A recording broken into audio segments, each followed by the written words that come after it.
నా personal philosophy ఏంటంటే boxing ring లోకి ఎంటర్ అయితే గట్టిగా కొట్టాలి, అంతేగాని జుట్టు పీకుతా చెంపగిల్లుతా అనే కైండ్ ఆఫ్ యాటిట్యూడ్ ఉండకూడదు. అంటే ఇప్పుడు నేను ఇది యాత్రా టూ గురించి మాట్లాడట్లేదు, I'm just making a general observation.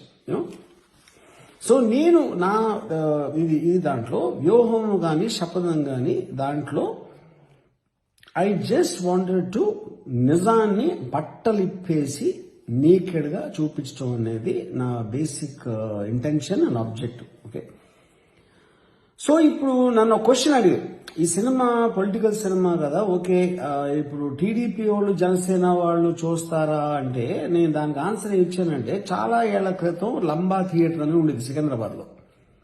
దాంట్లో సెక్స్ సీన్లో ఉన్న సినిమాలు వచ్చాయి. కానీ జనాలు వెళ్ళటానికి నేను అందరికీ సెక్స్ ఇష్టమే, కానీ నేను వెళ్తే నాకు తెలిసిన ఎవరన్నా చూస్తే నేను ఇలాంటి సినిమా చూడటానికి వచ్చానని వాడికి తెలిసిపోతుందేమో వీడికి తెలిసిపోతుందని భయంతో వెళ్ళేవారు కాదు. కానీ లంబా థియేటర్ ఒక గొప్ప ప్రజాసేవ ఏం చేసిందంటే ఏ సినిమాల్లో ఉన్నాయి అనేది మన జనాలకి తెలియటానికి ఒక ఇన్ఫర్మేషన్ బ్యూరో లాగా తయారయ్యి వాళ్ళు వేరే వేరే ఆటల్లో అక్కడక్కడ చూసుకునేవారు.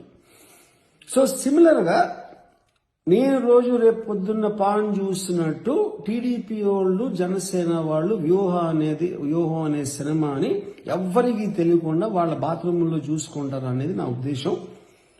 కానీ మీరు అంటే న్యూట్రల్గా ఎవరి పార్టీ కామెంట్స్ కాకుండా మీకు అవసరం లేదు, ఎందుకంటే మీరు పబ్లిక్గా అందరితోటి లివింగ్ రూమ్లో చూడొచ్చు.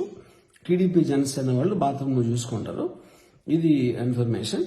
సో వ్యూహం అనేది February 23 వస్తుంది అండ్ శపథం March 1 వస్తుంది. మీకు ఇష్టం ఉంటే చూడండి, లేకపోతే మానేయండి.